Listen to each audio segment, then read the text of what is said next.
a etimologia da palavra cabala em si, ela vem do hebreu, tem sua raiz do hebreu, da raiz kibel, que significa receber. Então isso sugere que a cabala era um conhecimento transmitido de lábios a ouvidos, de mestre a discípulo, entre os antigos iniciados hebreus. Porém, mais do que significar um tipo de conhecimento ou uma ciência que era transmitida simplesmente de lábios a ouvidos, essa palavra receber também ela tem uma conotação que diz respeito a um conhecimento de tipo intuitivo e não meramente informativo ou intelectual. Então, no fundo, os grandes cabalistas sempre foram muito intuitivos, muito mais intuitivos do que intelectuais em si, já que a cabala, como palavra receber, refere-se a algo, que se recebe como um insight, como um lampejo de consciência intuitivo que vem de dentro do interior mais profundo do ser humano, do ser interno do ser humano, da consciência do ser humano. Nós vamos entender tudo isso à medida que vamos desenvolvendo o tema, e que nasce, ou seja, de dentro para fora e não de fora para dentro como um conhecimento informativo. É assim como a gnose. A gnose, para os gregos, é um conhecimento intuitivo, muito mais intuitivo do que intelectual, já que para o conhecimento intelectual eles usavam o termo episteme, e para o conhecimento intuitivo, que vinha de dentro para fora, eles usam o termo gnosis. Mas os árabes também utilizaram a palavra cabala, e do árabe vem de cab ou cabs, que significa casa, e Alá, Deus. Então, cabala no árabe significa a casa de Deus, ou a casa, ou corpo, ou carcaça, vamos dizer assim, do conhecimento divino. Casa de Deus, casa ou corpo do conhecimento divino, onde nós podemos conhecer e compreender a divindade em várias manifestações.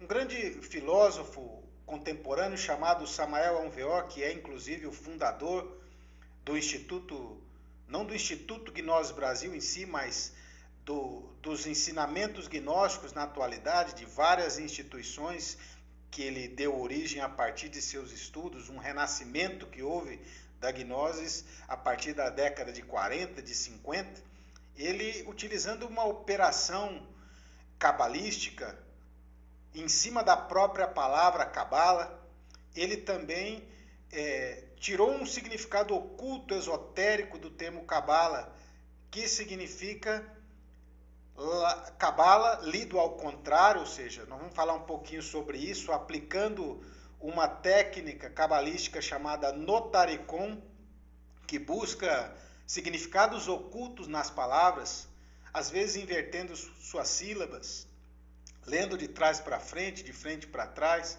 ou seja, buscando significados ocultos.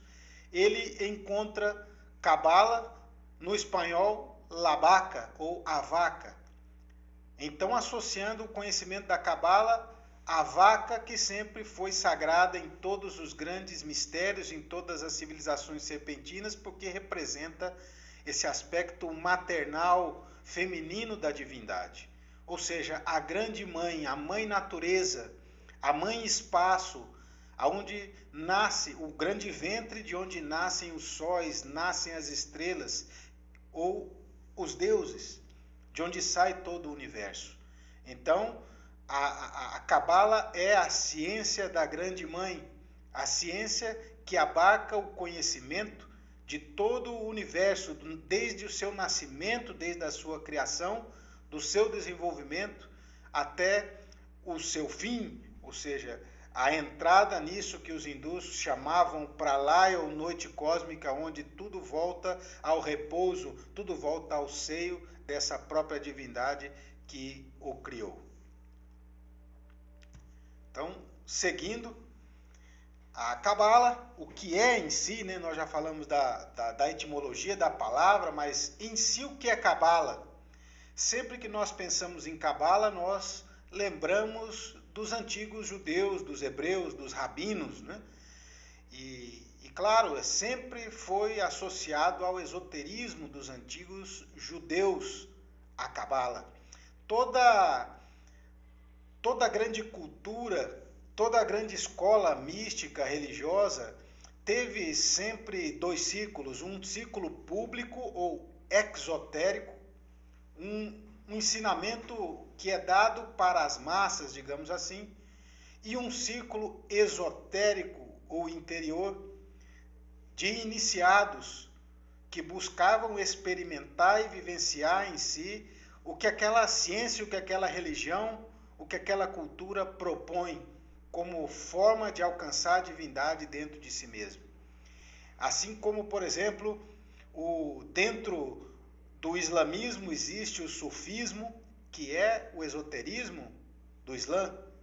Assim como dentro do cristianismo existe o gnosticismo, que é o ramo esotérico dentro do cristianismo, assim também entre o judaísmo existe os cabalistas, que são aqueles esoteristas, são aqueles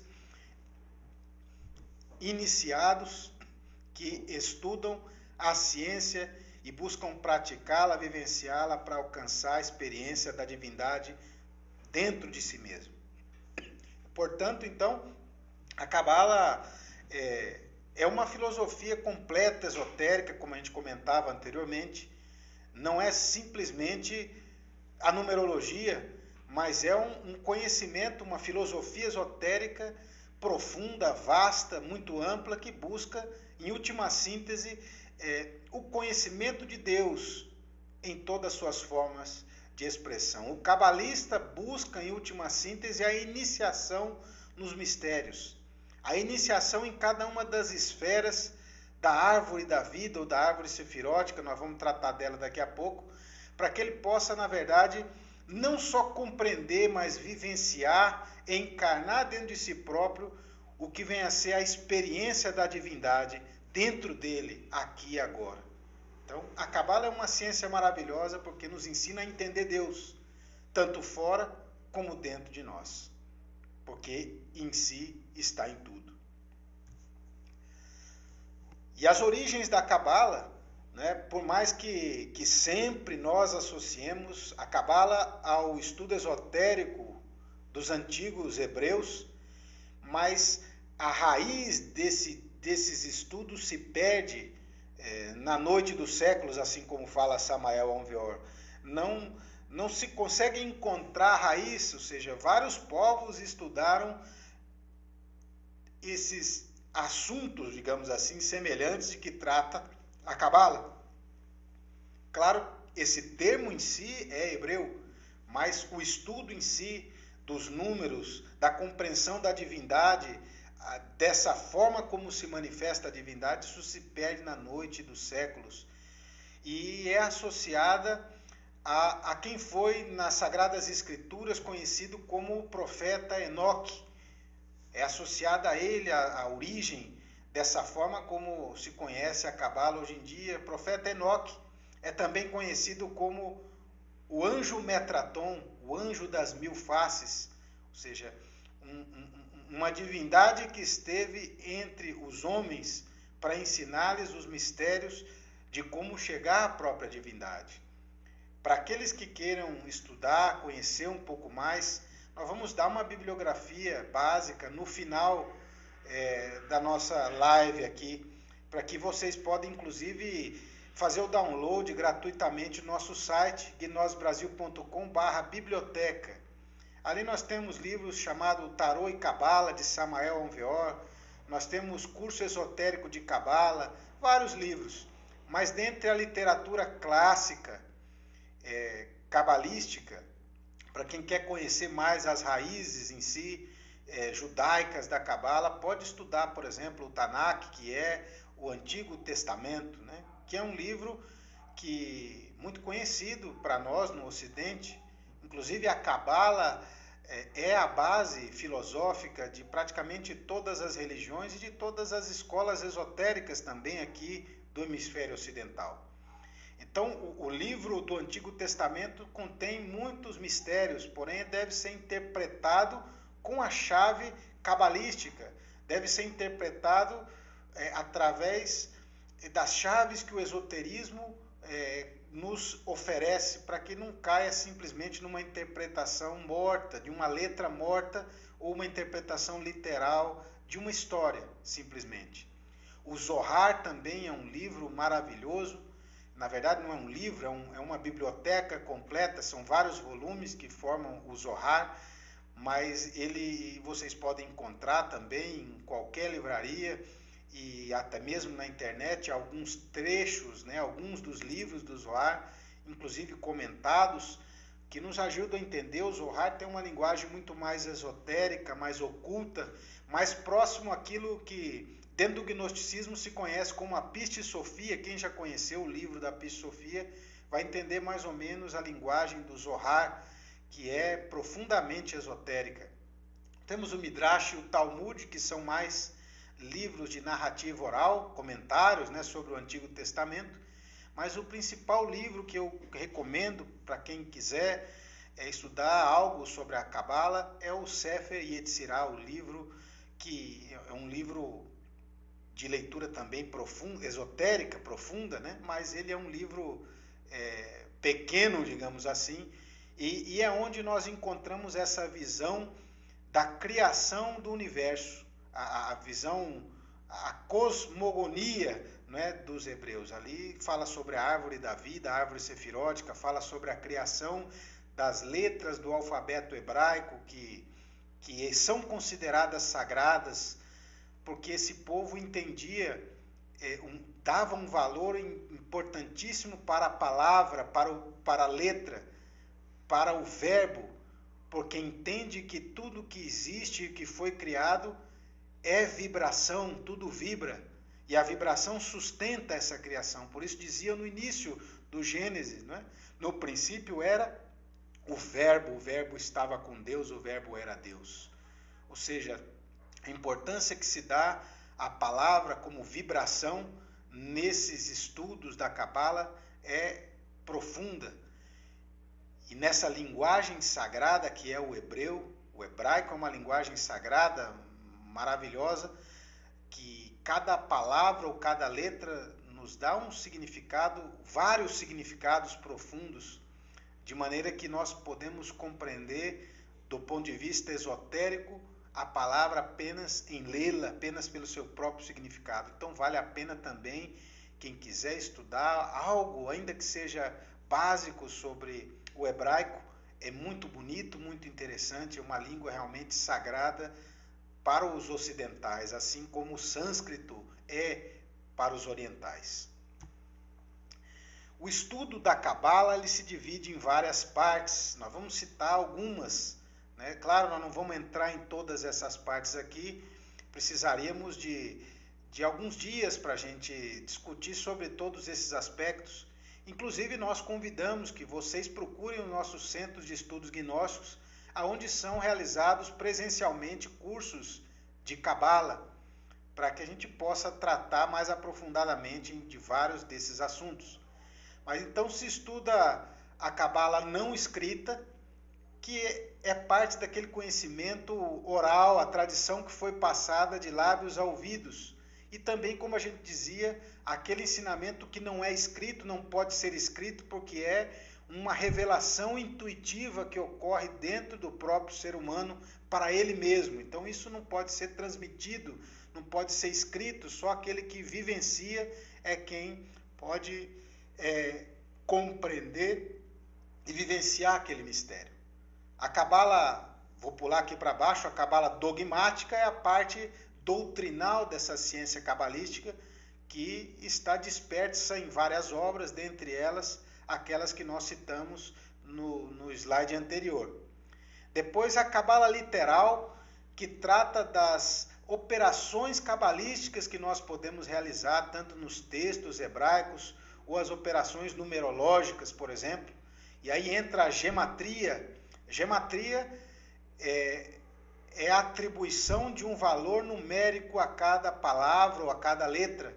Então nós podemos fazer os estudos da numerologia dos nomes dos textos e compreender, encontrar muitos significados ocultos que existem, por exemplo, nos textos esotéricos, nos textos religiosos, e lendo, digamos assim, a palavra como números. O notaricon, assim como a gente comentava no início, a operação que se fez na palavra cabala, lendo ela de trás para frente, né, invertendo as sílabas, se leu labaca, ou a vaca sagrada. Então o notaricon é isso. Ele, em síntese, é buscar significados ocultos. Nós estamos sendo bem sintéticos aqui. Mas, em síntese, é buscar significados ocultos dentro de uma palavra, dentro de um texto, né? Invertendo sílabas, lendo de trás para frente, de frente para trás e etc. Temurá é uma forma também de notaricon, digamos assim, uma forma de encontrar significados ocultos dentro de um texto, onde nós vamos substituindo letras de uma palavra por outras, de acordo com uma tabela, por exemplo, de substituição. Então existe uma forma que é substituir a primeira letra do alfabeto pela última, outra forma que é substituir a primeira pela segunda, a segunda pela primeira e assim por diante. Então são operações que se faz buscando encontrar significados ocultos dentro dos textos. E principalmente dentro dos estudos gnósticos, para nós o que mais interessa é a parte da cabala prática, que nós poderemos dividi-la também em dois aspectos, ainda que não esteja aí no slide. Um deles é a cabala mística e o outro seria a cabala mágica. Não é? Então a cabala mística trata do que são as meditações, para que se possa entrar nas esferas da árvore sefirótica, para que se possa entrar em contato com as diversas formas de expressão de Deus dentro de nós.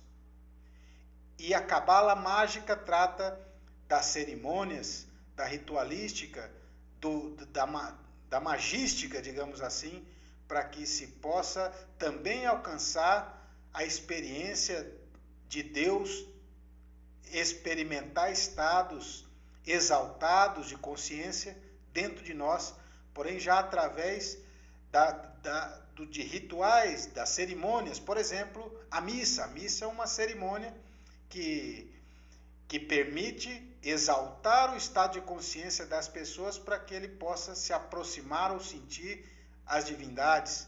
Então toda religião teve a sua ritualística, o seu cerimonial, como um exemplo dessa cabala mágica que nós queremos dizer, que tem como objetivo exaltar a consciência do homem para experimentar Deus dentro dele mesmo.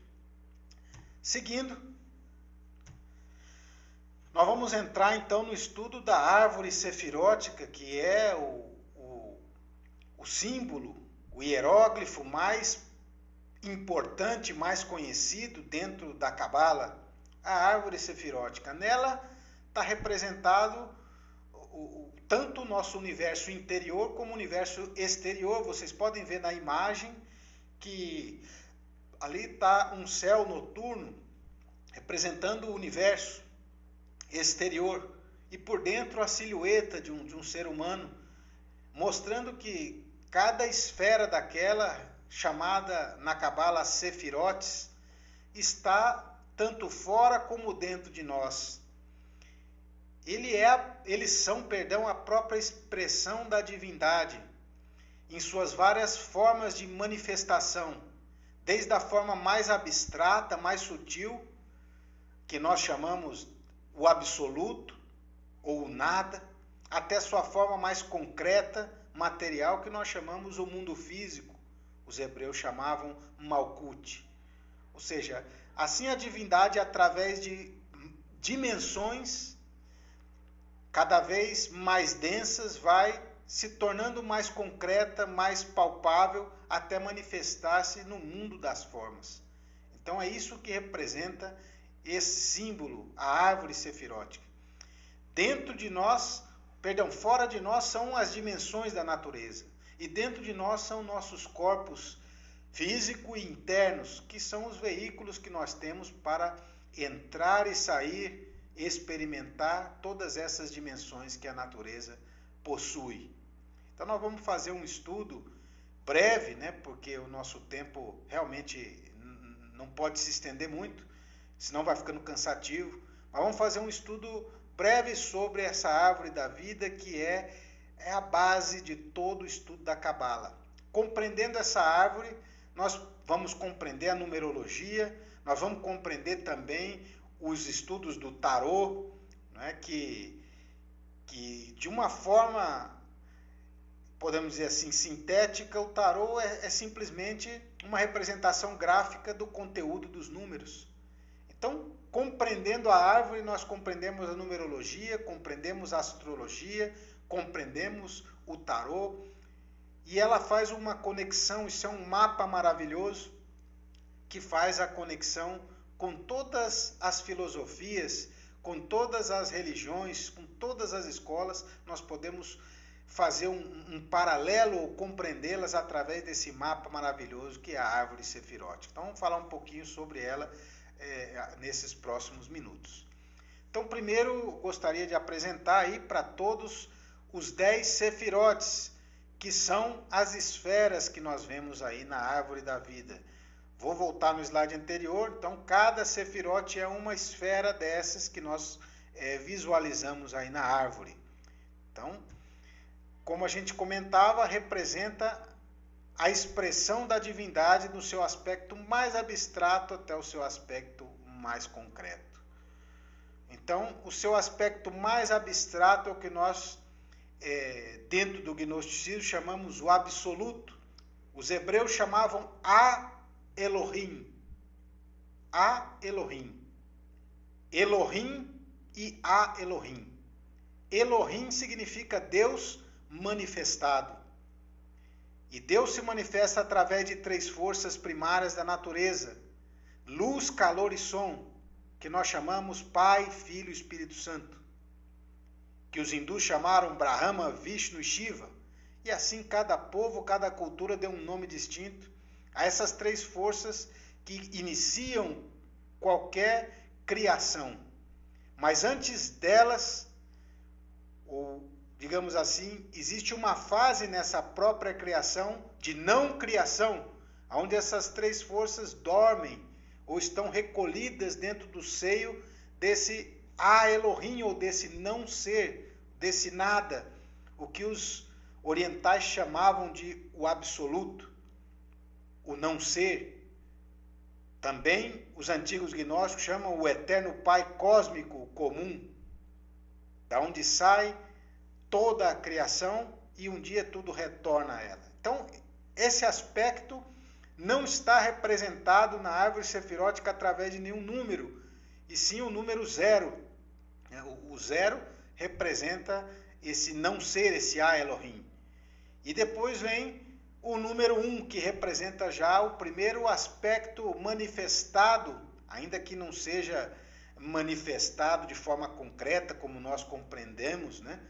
Ainda que seja uma forma muito abstrata e muito sutil de manifestação, é basicamente um querer ser, um querer vir a existir. Isso é o que nós chamamos de Pai, e que na Cabala os hebreus chamaram Keter, que significa a coroa. Veja, interessante refletir um pouquinho sobre essa palavra, porque coroa, a coroa é algo que se encontra em cima da cabeça, não é a cabeça, vê? Em cima, está acima da cabeça, ou seja, dando a entender que esse aspecto da divindade, isso que nós chamamos de Pai, isso que é som, isso que é o verbo que impulsiona essa criação, essa vontade inicial de criar, de querer ser, de querer manifestar-se, que sai do seio desse nada, desse A-Elohim, desse absoluto, e inicia um processo de criação.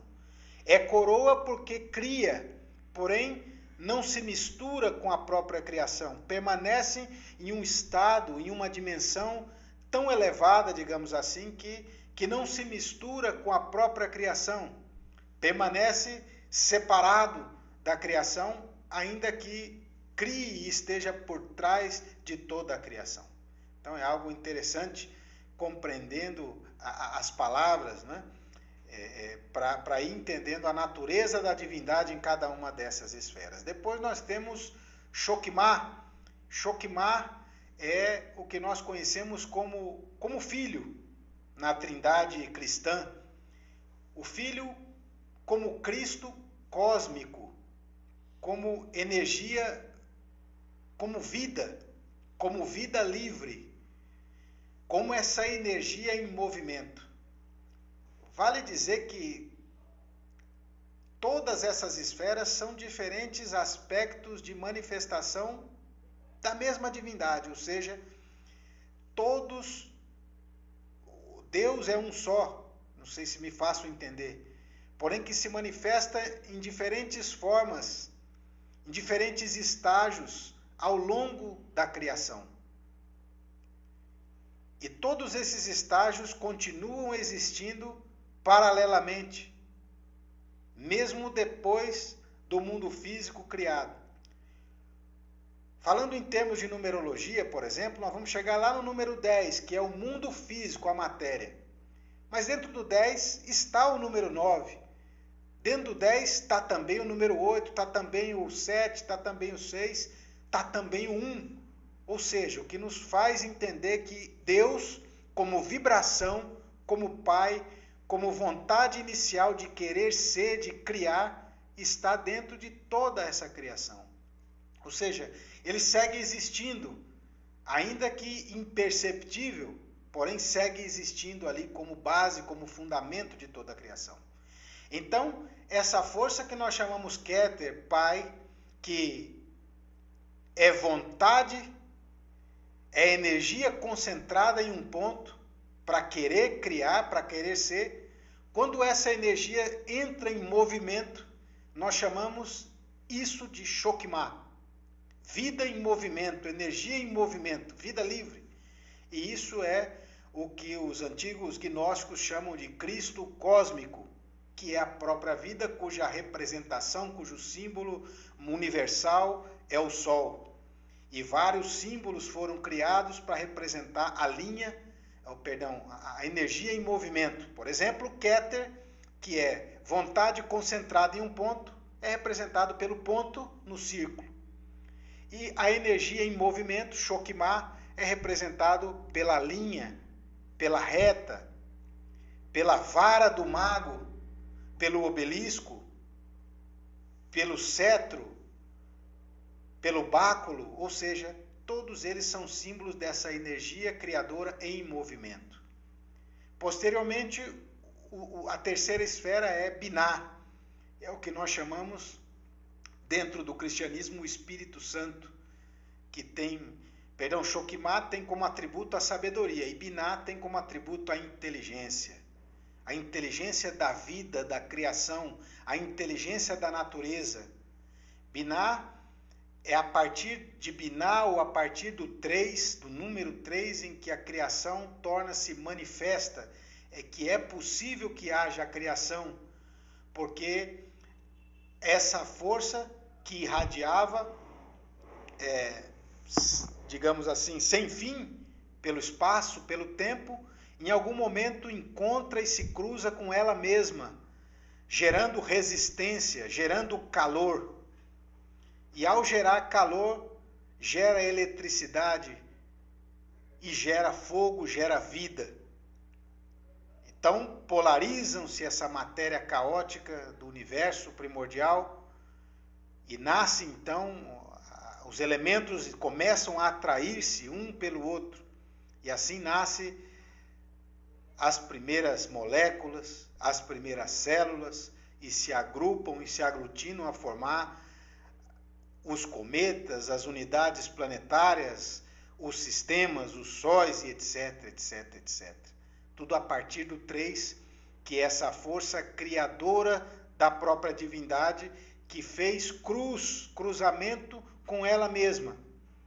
Então aparece o aspecto da divindade que é pai e mãe, macho, fêmea, da qual os hebreus chamam Jeová, ou Iod, Re, Val, Re. São duas letras masculinas e duas letras femininas, indicando que Elohim, ou Deus manifestado, que é a partir do 3, é na verdade macho e fêmea.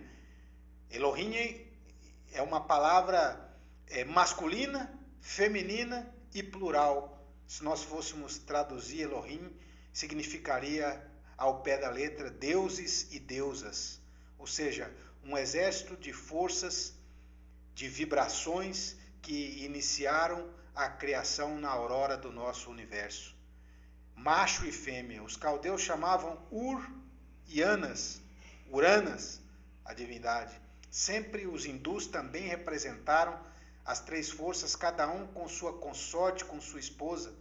Então, mostrando que a manifestação da divindade vem quando essa força se polariza a si mesma em positivo, negativo, masculino e feminino e cruza com si mesmo, dando origem a uma terceira força neutra, que é o filho dessas duas anteriores. Aí vem as trindades, as trimurtis de todas as teogonias, de todas as religiões, porque é a forma como a natureza se procria, como a divindade cria e se procria a ela mesma.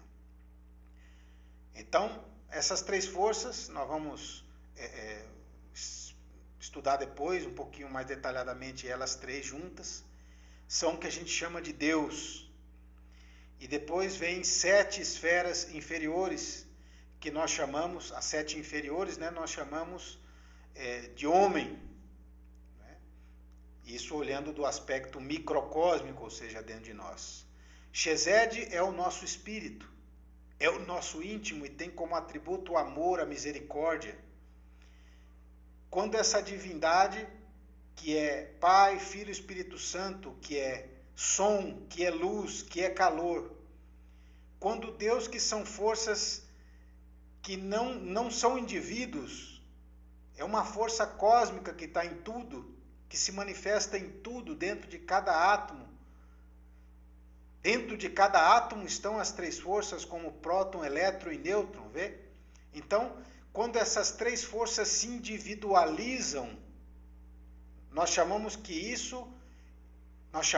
isso do indivíduo, ou do íntimo, ou espírito. Então, o íntimo é Deus em mim, é meu Deus interno. Ou melhor dito, é quando essa força universal e cósmica se individualiza em um ser, em um indivíduo. E daí para frente esse indivíduo vai se desdobrando até chegar no mundo da matéria. Então, o espírito íntimo é o real em cada um de nós, é o ser verdadeiro, é o real ser de cada um, muito além da personalidade, muito além do ego, muito além de tudo isso está essa vida que era livre e individualizada. E esse é o nosso real ser. Ele possui duas almas. Uma alma espiritual, que é a consciência, em hebraico, Geburah, cujo atributo é rigor, justiça. E uma alma humana, masculina, cujo nome é Tiferet, e o atributo é a beleza.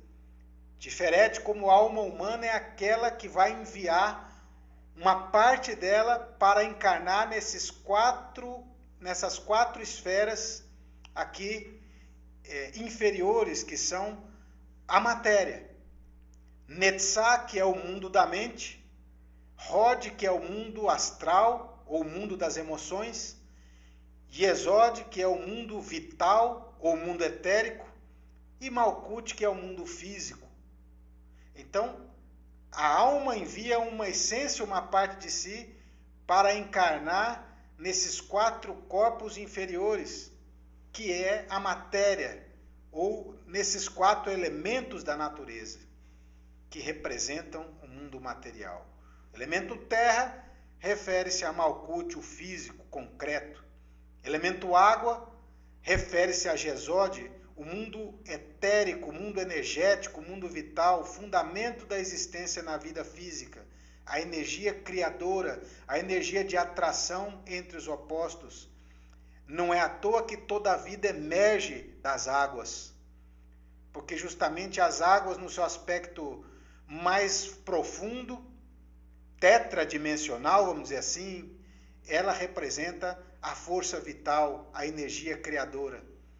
Rod refere-se ao elemento ar, que é o mundo astral, o mundo emocional. E Netzah, a mente, refere-se ao elemento fogo, os 4 criadores da matéria, criadores da vida, que permitem que a alma possa fazer a sua viagem, a sua experiência nesse mundo da matéria. A verdade, a alma é o resultado, a alma humana é o resultado de uma experiência, de uma peregrinação do espírito no mundo da matéria. Então, seguimos adiante. Também podemos visualizar ou estudar essa árvore, dividindo ela em 4 mundos, porque ela possui também sua natureza quádrupla. O mundo de Azilut, que é o mundo divino, ou o mundo arquetípico, ou seja, ali está o arquétipo de todas as coisas. Não sei se dá para vocês verem bem ali a divisão das esferas, não é? Na árvore da vida, dos 4 mundos. Então, se vê uma linha ali dividindo o mundo arquetípico, que é de onde emana os arquétipos ou os protótipos de toda a criação, de toda a existência. Ali relacionado com a divindade, as 3 esferas superiores, Keter, Shokimah, Binah. O mundo de Briá, que é o mundo da criação, ou o mundo relacionado aí com as forças da criação do próprio Espírito Santo. O mundo de Yetzirah, que é o mundo da formação, relacionado às esferas ali do mundo astral, mental e vital. E o mundo da matéria, chamado Asiá, que é Malkut, ou mundo físico. Depois nós podemos também estudar essa árvore, ou dividi-la em 3 colunas, ou em 3 pilares.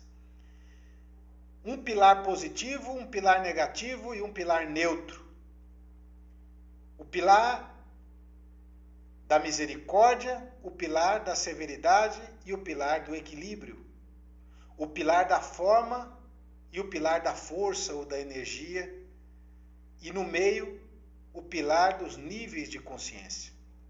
Então nós vemos na coluna positiva ou da energia, da força, que é a coluna masculina, digamos assim, da polaridade elétrica, vamos entender dessa forma, né?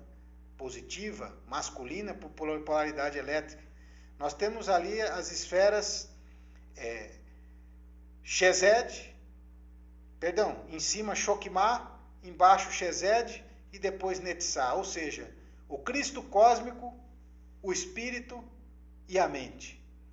Do outro lado, em oposição, como que para formar o equilíbrio, posteriormente nós vemos a coluna da severidade, aonde, porque se diz que são sefirotes da forma, porque possuem uma força feminina que gesta, que recebe a energia ou a força do pilar da outra coluna, da esfera da outra coluna, e gesta algo, gesta a forma e dá luz a uma terceira força na coluna do meio. Vocês podem ver ali os triângulos.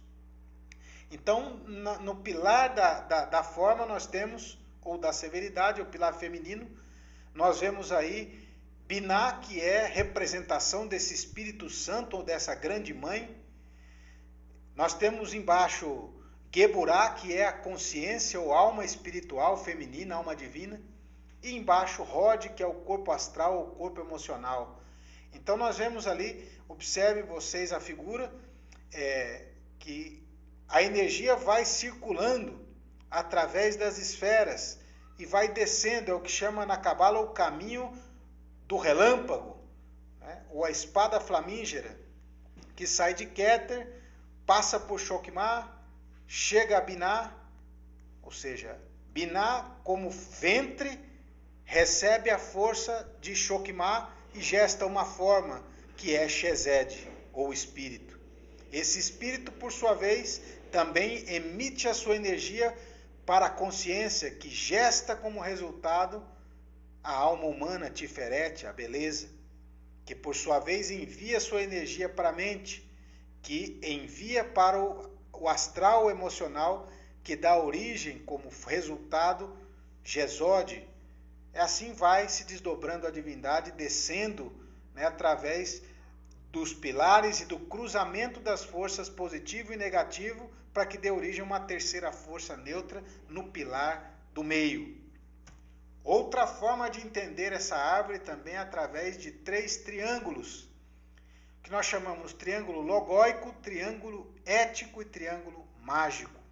Então vamos observar aqui de uma forma mais ampliada esses 3 triângulos. Triângulos logóicos, o logos, a palavra, Deus, em outras palavras, é o que nós chamamos Deus, formado pelas 3 forças primárias da natureza, Pai, Filho e Espírito Santo, Keter, Chokmah, Biná, som, luz e calor. Depois nós temos o triângulo ético, que é o homem real, o ser real em cada um de nós, que é composto por Chesed, ou o espírito íntimo, Geburah, que é nossa consciência ou alma espiritual, e Tiferet, que é nossa alma humana, que é nossa vontade. Então, espírito, consciência e vontade é o homem real em cada um de nós. É daí o ser real, porque não tem sexo, não é masculino e nem feminino, é o ser real em cada um de nós, de onde emana a ética, ou seja, emana da consciência, emana do espírito, emana da alma, que é diferente da moral, por isso diz o triângulo ético. A moral, ela varia de acordo com a época, de acordo com o local. A ética não, a ética é eterna, é imutável, porque advém do próprio íntimo, da parte do triângulo espiritual do ser humano, que são essas 3 esferas. E depois nós vemos o quaternário inferior. São os 4 corpos inferiores, também chamados corpos do pecado, porque a partir daí o eu, o ego se manifesta. Dentro desses 4 corpos existe mais um triângulo, chamado triângulo mágico, porque é onde se verifica a magia no mundo da mente, no mundo astral, que é o mundo emocional, ou também o mundo dos sonhos é o mundo astral, e no mundo etérico, no mundo vital, no mundo da energia criadora. A partir daí, ou nesse mundo, nessa esfera, é onde se vivencia, se experimenta os fenômenos mágicos, os fenômenos psíquicos. E lá embaixo nós temos o mundo físico, Malkuth, o reino, como uma esfera que está ali, a última esfera da árvore sefirótica, o número 10, certo?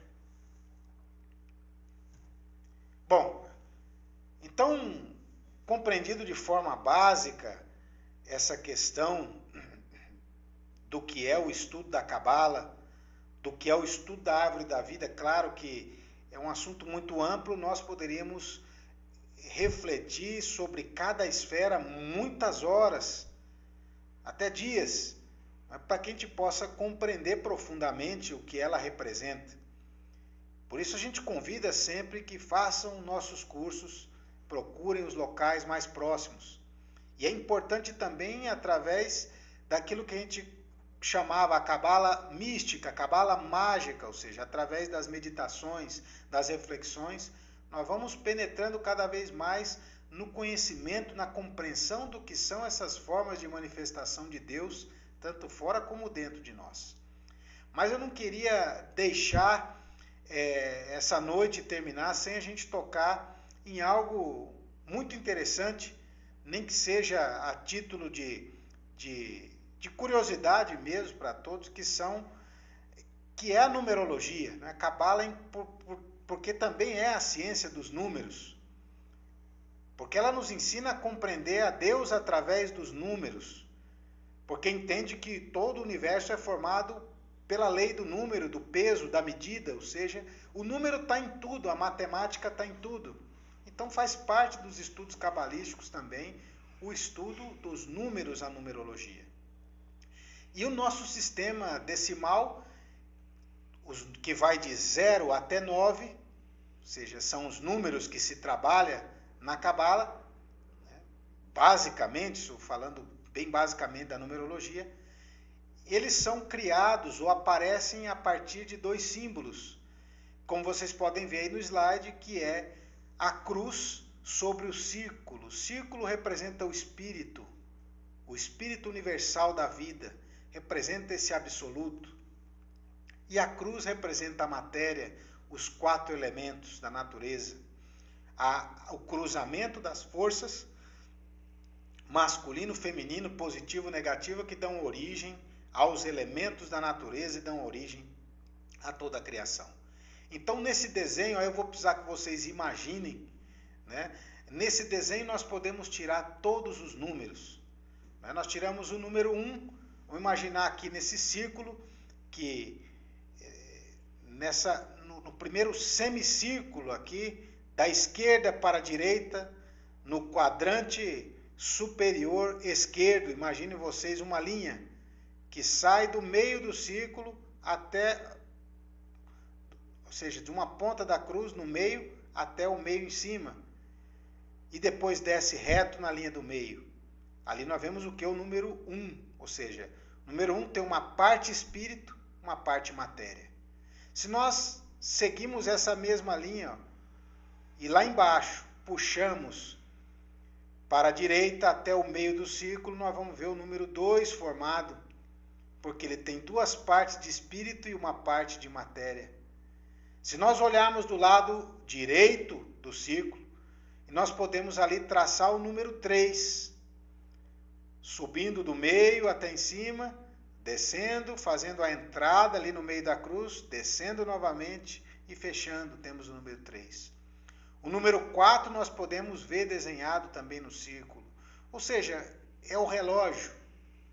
Todos os números saem da sobreposição da matéria, do círculo, da cruz, que é a matéria, os elementos sobre o círculo. Ou seja, quando a divindade quer se manifestar, ela se manifesta dessa maneira. E ela se manifesta através dos números. Por isso é importante compreender, quando a gente falar de numerologia, que o número é uma entidade viva. O número não é simplesmente o símbolo que nós vemos. Seria como pensar que nós somos somente esse corpo, ou pior, que nós somos somente essa roupa que estamos vestindo. Na verdade, o número é algo vivo, é uma entidade viva, é uma fórmula viva na natureza. Por exemplo, o número 1, se nós acabamos de estudar a árvore sefirótica. O número 1 representa aquele que vem primeiro. O número 1 é a força criadora. É aquela força capaz de sair do zero ou do nada e iniciar uma criação. Então, o número 1 é o quê? Força criadora. É a própria representação viva. Ele é isso, de verdade, não é só um símbolo. É a própria representação viva de Deus como Pai, da força criadora da divindade.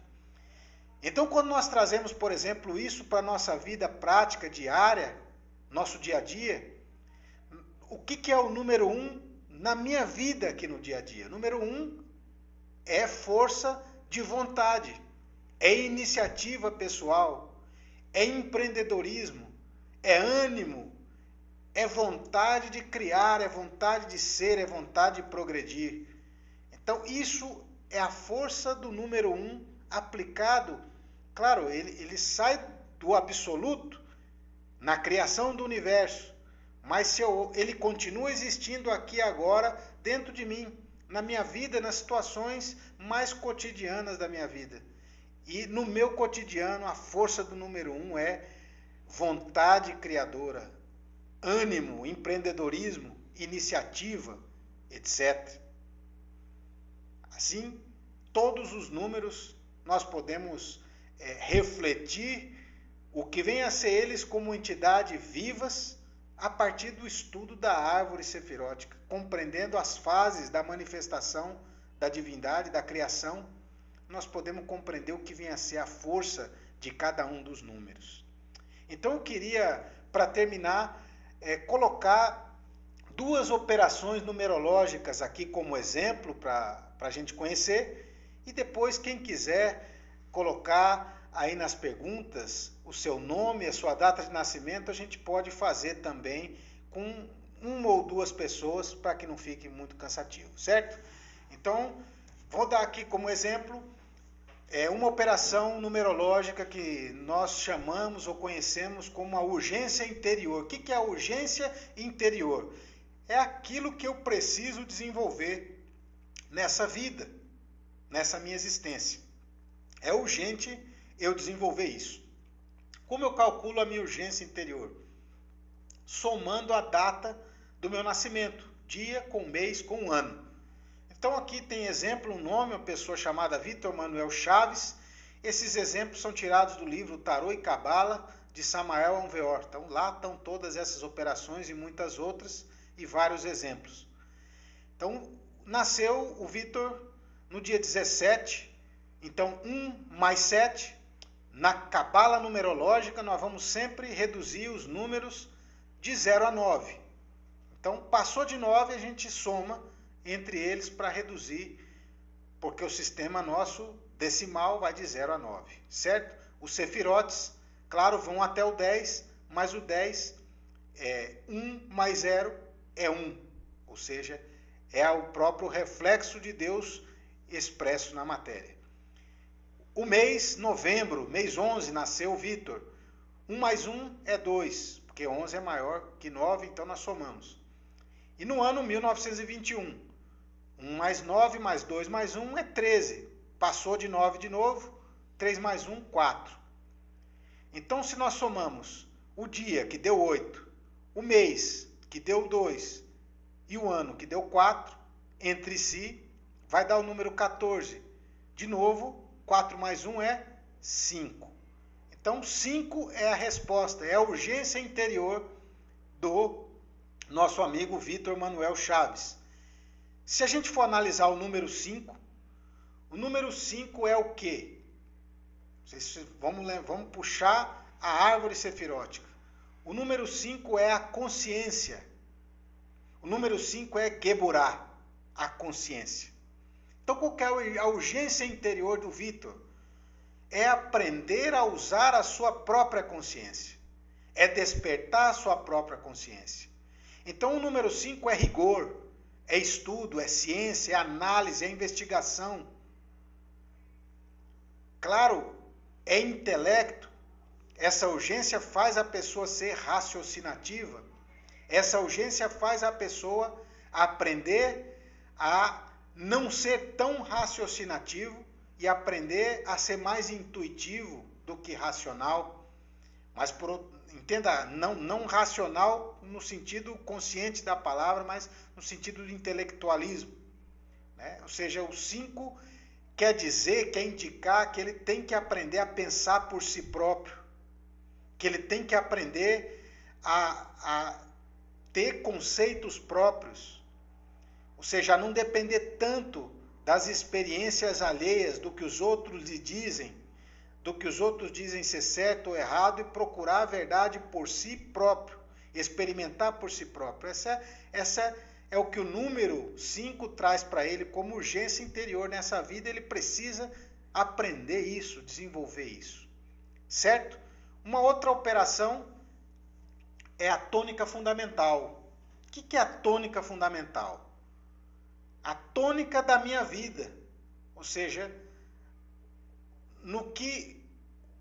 aonde, vamos dizer assim, o que tem regido a minha vida, essa minha existência como um todo, qual tem sido a tônica da minha vida? Em torno do que a minha vida gira. Todas as situações da minha vida têm girado em torno de algo. O que é esse algo? Então a tônica fundamental pode nos ajudar a compreender isso. e ela é calculada somando a urgência interior da pessoa, que já foi calculada, né, com a data do nascimento, soma essa urgência interior com o número de letras do nome completo.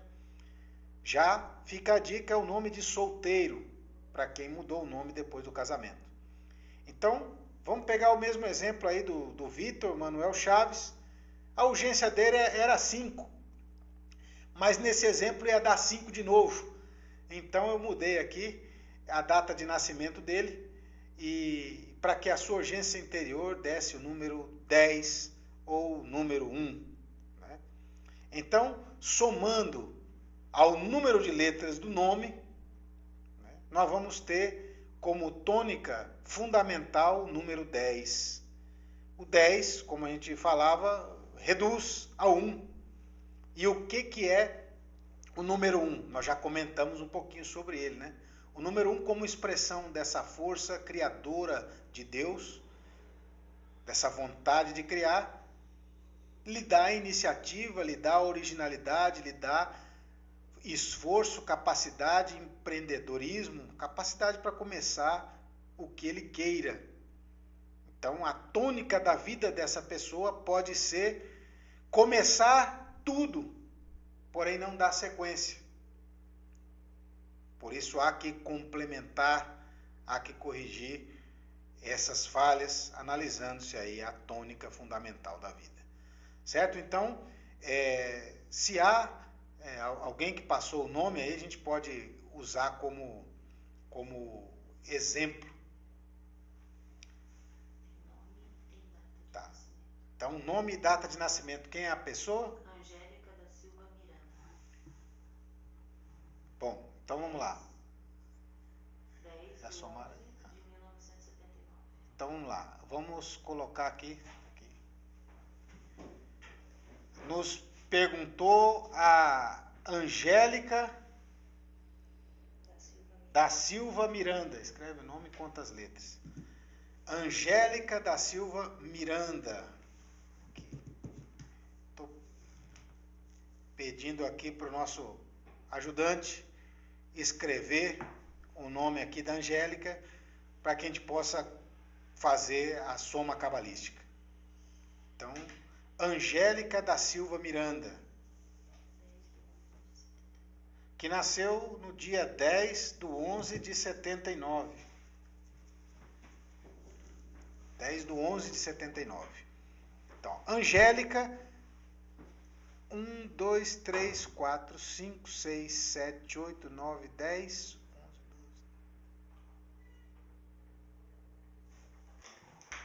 Tem 22 letras, só conta letras. 22 letras o nome da Angélica, confere? Angélica da Silva Miranda tem 22 letras o nome. Vamos fazer primeiro aqui, Angélica, a sua urgência interior. Então, 22 letras o nome e nasceu no dia 10 de 11 de 1979. Então, dia 10, 1 mais 0, 1. Do 11, 1 mais 1, 2. Então, 1 mais 2, 3. 1979. Então, 9 mais 1, 10. Mais 9, 19. 26, 8. Então, 8 mais 2 mais 1 dá 11. 1 mais 1 dá 2. Então, a urgência interior da Angélica é o número 2. E o que representa o número 2, então, Angélica? Se nós formos observar, o número 2, como a gente estudava na árvore sefirótica, é a força crística, da força do Cristo cósmico. Mas é também o primeiro desdobramento, é a primeira polarização, digamos assim, dessa energia divina de Keter, que é o Pai, que é o número 1. Então, o número 2, imagine você, algo que era único, uma força que era única, e de repente se desdobra em 2. Então, o que traz o 2? como urgência interior.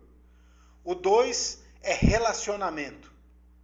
O 2 é necessidade, o 2 como urgência interior, perdão, é necessidade de aprender a relacionar-se. Entende? Aquele que era único, aquele que era individual, se desdobra em 2. E tem agora então que aprender a ser 2, aprender a relacionar-se, aprender a conviver. E aí estão todas as relações familiares, pai ou seja, filho com pai, pai com filho, esposo com esposa, mãe, ou seja, relações de todo tipo, relações profissionais, relações pessoais, ou seja, aprender a compartilhar, aprender a dividir, aprender a compreender, aprender a lidar com situações opostas, vê? Porque o 1, aí tem o oposto que é o 2, o positivo e o negativo, ou seja, aprender a lidar com opiniões diferentes, com opiniões opostas, aprender a harmonizar com os contrários, aprender a relacionar-se. Então, esse é o que diz a urgência interior número 2, é o que diz o número 2 em si, né? E o que prevê na urgência interior de uma pessoa. Aí é claro que cada um vai analisar se isso cabe ou não na sua própria existência, mas o que prevê o número 2 numa urgência interior é isso. E agora vamos fazer então da Angélica a tônica fundamental, que vamos pegar a urgência dela, que é 2, e somar com as 22 letras do nome dela. Então, 22, 2 mais 2 é 4, mais o 2 de novo, dá 4. 22, perdão, 22, 2 mais 2 é 4, mais o 2 da urgência interior dá 6. Então, a tônica fundamental dela é 6. E 6 é a alma humana. 6, se nós pegarmos a carta 6 do tarô, é a indecisão, é o enamorado. É a alma é o eterno enamorado. Porque a alma humana ocupa, se nós observarmos a posição que a alma ocupa na árvore sefirótica, Tiferet, ela está no meio dos 2 mundos. Para cima está os mundos espirituais e a divindade, e para baixo está o mundo da matéria. Então, por isso a alma vive nessa eterna indecisão. É a eterna enamorada, ou ela se enamora do espírito, ou ela se enamora da matéria. Então, o que prevê o número 6 como tônica da vida? Prevê que é uma pessoa indecisa, prevê que a pessoa necessita definir-se, necessita escolher um caminho e definir-se. Isso em todos os aspectos da vida, certo? Se nós formos falar na parte espiritual, claro, inclusive, se nós formos ler a carta 6 do tarô, ele diz, na dúvida, defina-se pelo espiritual. Então, claro, se nós formos observar sobre o aspecto entre a virtude e o vício, entre esses 2 aspectos, positivo e negativo, do caráter, claro, sem dúvida, é a escolha pelo bem, é a escolha pelo espiritual sempre. Mas o 6 está em todos os aspectos da vida, porque é a tônica fundamental da vida dessa pessoa. Então, está no aspecto profissional, está no aspecto amoroso, de relacionamentos, ou seja, está dizendo que você tem que ter mais segurança, tem que ter mais decisão, definir-se um caminho, definir aquilo que você quer realmente para a sua vida e seguir, e não mudar a todo momento. Tá? Então, da mesma forma, eu quero esclarecer aqui para todos que eu digo aqui o que prevê o número 6 numa tônica fundamental. Não necessariamente eu posso afirmar que a vida da Angélica tem acontece isso, entende? Mas o que o número 6 prevê como tônica fundamental é essa característica, e cada um analisa aí dentro na sua existência. Muito obrigado, Angélica, e vamos fazer mais um, para não ficar cansativo. Tá? Então, nós temos aqui a Silvana Zeloni. Silvana nasceu no dia 2/7/1957. Silvana, então vamos voltar na sua urgência interior, somando a sua data de nascimento, 2 mais 7, que é o mês, mais o ano. Vai dar o total de 13. Já estou resumindo aqui a conta. E 3 mais 1 é 4. Então, tua urgência interior é 4. E 4 é o íntimo, a quarta esfera, o espírito. Nas cartas do tarô é o imperador. O íntimo é quando a divindade, lembra, nós explicávamos, o espírito íntimo é quando a divindade, que é impessoal, universal, se individualiza. Vê? Então, isso é Deus individualizando-se. Então, isso mostra o quê? Que a divindade vai se tornando concreta, cada vez mais concreta. Então, o número 4 prevê, por isso de ser concreto, isso de ser perito para criar, perito para tornar manifestas as coisas abstratas ou espirituais. Então, a urgência interior é desenvolver essa perícia para fazer as coisas. São as bases, ou seja, não fazer as coisas sem estar muito bem fundamentado, sem estar muito bem embasado, sem ter certeza absoluta, refletir, analisar, meditar, pensar bem antes de tomar uma atitude. Então, a urgência interior 4 prevê que a pessoa tem que ser menos impulsiva e mais reflexiva, mais meditativa, ter mais bases para tomar qualquer decisão na sua vida. Aprender a trabalhar com isso, a ter perícia, a ter certeza para fazer qualquer coisa na vida. E a tônica fundamental, nós vamos somar o número de letras do nomes, que ela tem 13 letras também. Então, dá o número 4 de novo, soma com o 4 da urgência interior, então vai dar como tônica fundamental o número 8. Então, o número 8 rege a vida, é a tônica da vida da Silvana. O número 8, de baixo para cima, relaciona-se com a esfera de Rod, com o mundo astral. O número 8 é o número de Jó. O número 8 é o número que indica a lei, a justiça. É o número da justiça. A justiça em execução. Então, o número 8 mostra que a pessoa deve ter muita paciência. Porque provavelmente a vida de uma pessoa que tem tônica fundamental 8 é permeada com muitas situações difíceis, muitas dificuldades. E para superar todas essas dificuldades deve haver muita paciência, muita serenidade. E são situações relacionadas ao karma da própria pessoa que devem ser superadas, equilibrando os pratos dessa balança cósmica, fazendo boas obras. Um dos postulados do karma é: faz boas obras para pagar suas dívidas. Existem várias formas de se pagar as dívidas que nós fizemos nessa e em outras vidas, as violações que nós fizemos às leis da natureza.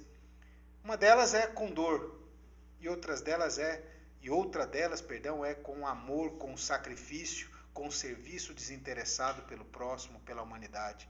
Então, número 8 indica várias situações difíceis na vida e tem como chave para sobrepor essas situações difíceis o amor, o serviço desinteressado, a caridade, né, em prol dos semelhantes, o servir para equilibrar a balança com boas obras. Então, muito obrigado. Então, fica a fórmula aqui registrada, né? Quem quiser realizar suas operações com o seu próprio nome, fique à vontade. Quem quiser também deixar os nomes aí nas perguntas, a gente vai respondendo ao longo da semana e vocês podem checar nas mensagens aí abaixo.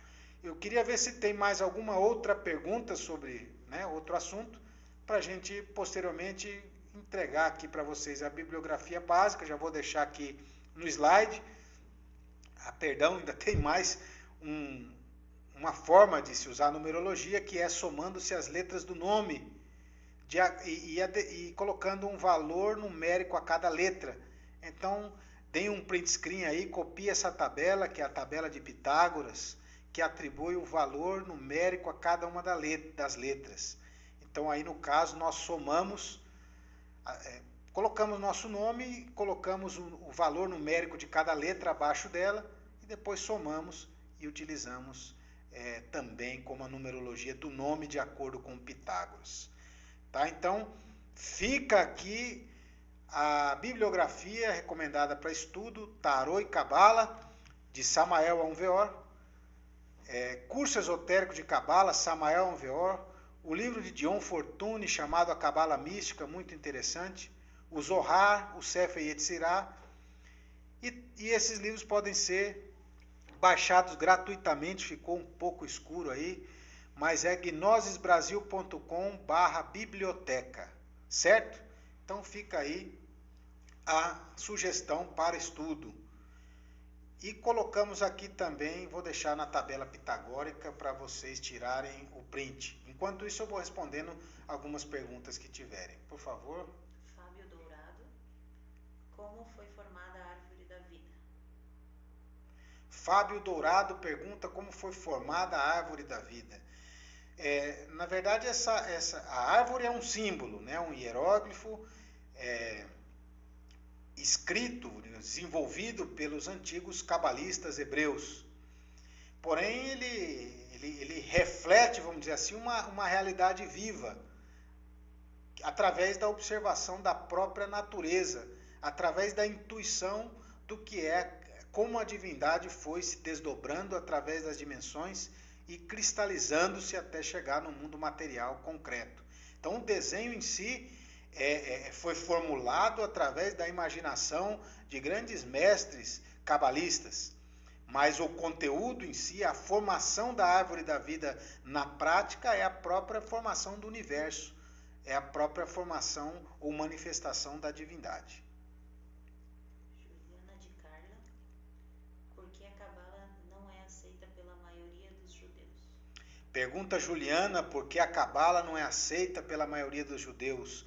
Então a Cabala, ela sempre foi considerada objeto do estudo daquele eleito, né, chamado inclusive em hebreu o Baal HaKabalah, ou o mestre da Cabala. Também foram mais tarde conhecidos como masquilim, ou iniciados dentro dessa ciência esotérica, dentro do esoterismo dos hebreus. Então, como a gente comentava, toda grande religião tem um círculo exotérico público, uma doutrina mais adaptada às massas, e tem também o seu círculo interno esotérico dos iniciados, que busca vivenciar aquilo que aquela religião ensina como forma de experimentar Deus dentro de si mesmo.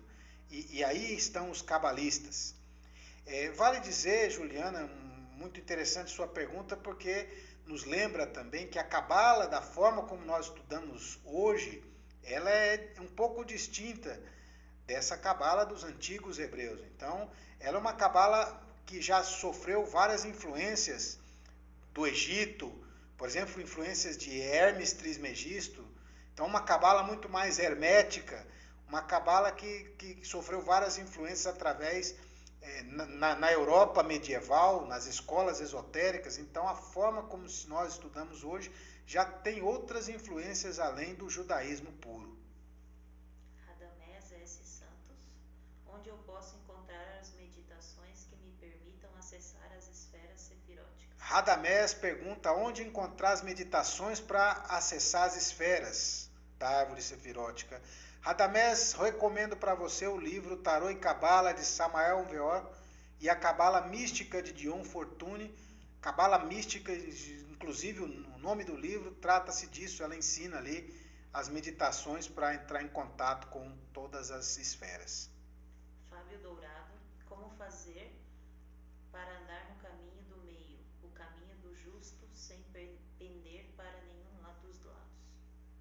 Fábio, né? Fábio. Fábio pergunta como fazer para andar no caminho do meio, o caminho do justo. Muito interessante. Fábio, mas para responder sua pergunta, nós teríamos basicamente que entrar em outro tema, que é uma outra área de estudo, que é a cabala iniciática. Ou seja, porque uma coisa é experimentar através das meditações, através das práticas, experimentar os estados de consciência, experimentar Deus dentro de nós. Outra coisa é encarnar, é fusionar-se permanentemente com as diversas expressões de Deus em nós. E isso só é possível através da iniciação nos mistérios, da iniciação em cada uma dessas esferas da árvore sefirótica. É necessário ter a iniciação em Malkut, a iniciação em Gesod, a iniciação em Hod, a iniciação em Netzah, a iniciação em Tiferet e assim por diante para poder encarnar essa divindade. Então, sobre esses caminhos iniciáticos dentro da árvore, trata o estudo da cabala iniciática. E o caminho proposto pelo gnosticismo para a iniciação é esse caminho do meio, como o Fábio bem lembrou, que é o caminho da flecha, o caminho mais rápido do homem ao encontro com Deus, que é através do trabalho com a esfera de Gesod, com as forças criadoras, com as forças sexuais, das quais falou o Rodrigo na última live sobre o tantrismo e a alquimia, para a criação de Tiferet, que é essa força crística interna, íntima, no interior de cada um de nós, para que essa força nos conecte com Keter, que é o Pai em cada um de nós. Então, o caminho do meio é o caminho dos estados de consciência, Fábio. Para andar por ele, nós precisamos despertar a consciência e galgar os distintos níveis de consciência através de um trabalho interior que eu convido você e todos os que estão nos assistindo para conhecer nos nossos cursos de autoconhecimento. Verinha. Como se integrar com o Senhor Jeová? Como se integrar com Jeová, Verinha, que é esse aspecto da divindade. Então, Jeová é Deus Pai, Mãe, é Criador, é o Verbo, é o exército da voz, é vibração que deu origem e que sustenta toda a criação. Jeová é a harmonia do universo. Jeová é I, E, O, U, A, ou seja, as 7 vogais da natureza representam o nome Jeová. Então, a ciência dos mantras, a ciência da vocalização, põe nosso corpo para vibrar em harmonia com esse som universal, com essa vibração universal que é Deus, que é o Senhor Jeová. E assim nós, através da mantralização, nós podemos entrar em harmonia com a divindade. Também é uma das formas. Souza Ruge. A qual esfera pertence à nomenclatura que conhecemos como Deus? Deus pergunta quem? Souza Ruge. Souza pergunta a qual esfera pertence o que nós chamamos de Deus. Pertence ao primeiro triângulo, Souza, ao triângulo logóico. O que nós chamamos de Deus é Pai, é Filho e é Espírito Santo. É Keter, Shokimah e Binah. Isso é Deus manifestado, Deus criador, ou Elohim, como chamavam os hebreus. Pablo Henrique, pode me esclarecer onde está representada a Mãe Divina na Cabala?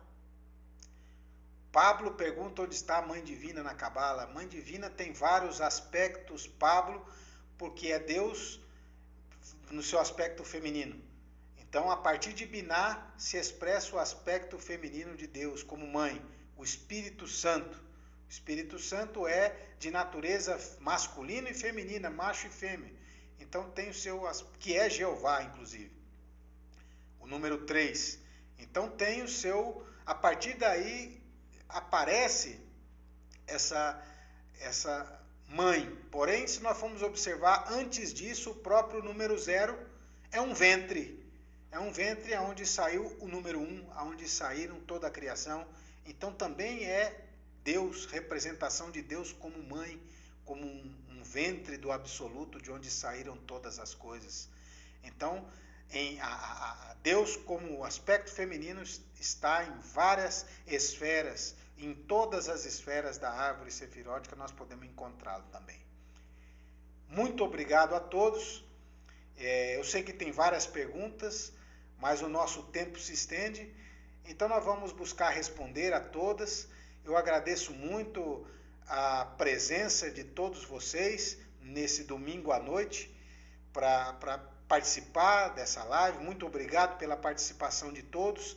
Fica aí com vocês o convite para que vocês entrem em nosso site, gnosbrasil.com, entrem na aba eventos, entrem na aba locais e busquem o Centro de Estudos Gnósticos mais perto da sua residência e possam participar conosco desses estudos maravilhosos que buscam cada vez mais fazer com que nós compreendamos quem nós somos de verdade, que no fundo, não é outra coisa senão a própria divindade feita carne e sangue, feita humana.